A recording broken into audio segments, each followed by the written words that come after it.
Hey, folks, how y'all doing? This is Mike, and that's Mike with a Y. Just coming on here to give you a quick story here about how I got the car I have. And it's not to be braggy or anything like that. I'm just telling you how you can speak things into existence and you could act on them and you can stay consistent with what you're doing and things will happen for you. And part of the formula I've always mentioned. So the car I had before this, I had a 2007 Pontiac G6, right? And I loved the car. It cost me like $100 a month for the car payment. I was loving it because it was cheap, and I didn't have the job I wanted at the time, so it was helpful. It helped me out a lot. So I leave work and I'm driving. It's like 8, 9 o'clock at night, and I get to a light and I stop. Now the light gets ready to turn green, or it turns green, so I get ready to pull off. And a car rams back into my car. Rams, like, pushes the car in. Everybody knows the Pontiac G6 is a very small car. It's not a big car. So it pushed it in. Come to find out, it was a ripple effect. It was the Nissan behind that car that pushed this car into my car. And I later also found out that that person was texting while driving. Yeah, wow.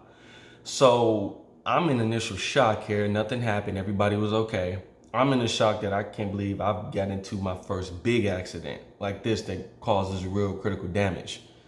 So I call my wife and I let her know what happened here. She comes up there and she's higher. She's on 10 more than me. I don't know what, it was a level of calmness over me or something. I didn't know nothing about what was going on. I was just trying to process what just happened. I was still in shock. So I didn't have that emotional reaction that a lot of people have. I'm just like, wow.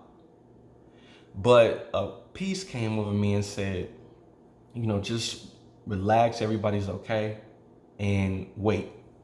I'm like, okay. So my wife looked at me like I was crazy. She said, I'm kind of surprised. I'm a little more upset about this than you. I'm upset too. It's just, I'm glad everybody's okay. That was really my main focus.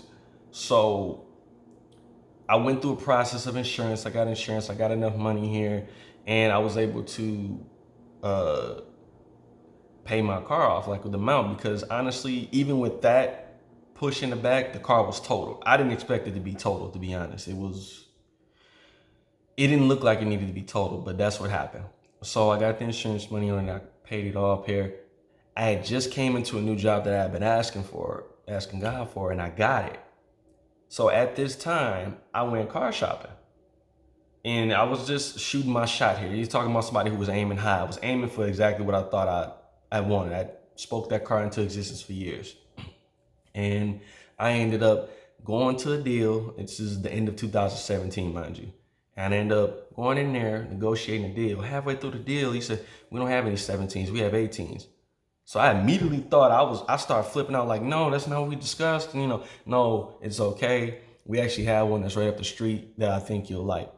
So I look up the street, we go up the street, and this particular car was exactly what I had pictured, what I wanted, smoke gray color, black rims. It was a 2018 Dodge Challenger. And the reason I'm saying all of this is because I never expected to get this car that fast. But I also knew that what did happen to me, being that everybody was okay, something was coming along for me. Because I didn't complain, I just kept praying for it, I kept asking for it. And as months went by, it was like my patience was there, my faith and everything was there. So all in all, it was like it came full circle. And I got the car that I wanted with the color that I asked for prior to this, maybe a year or so prior to this. I knew exactly how I wanted it. I got the car with 3 miles on it, literally. Still had plastic on the steering wheel and everything.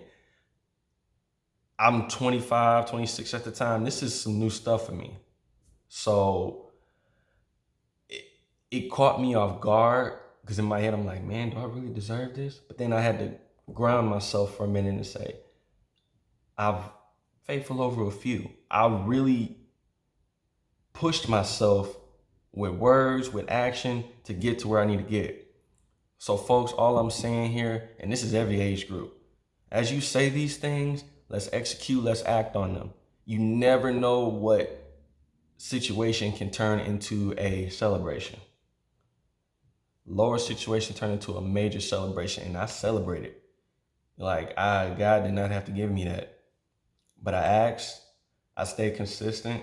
I went to work every day. I worked hard, kept my credit up. A lot of different things happened. And it all came down to this car that I wanted. And as a result, I became more appreciative of what I had. Because just like that, things can happen. But God got your back. So folks, all I say is stay on the mission here, stay consistent, and keep that formula going. And you can get things like that. And it's not even about materialistic things. It's just that you have the ability to go after those things without feeling like you're limited by life. Like you put it on a pedestal like it's unattainable. They're very attainable. Stay the course. All right? You folks have a blessed one, okay?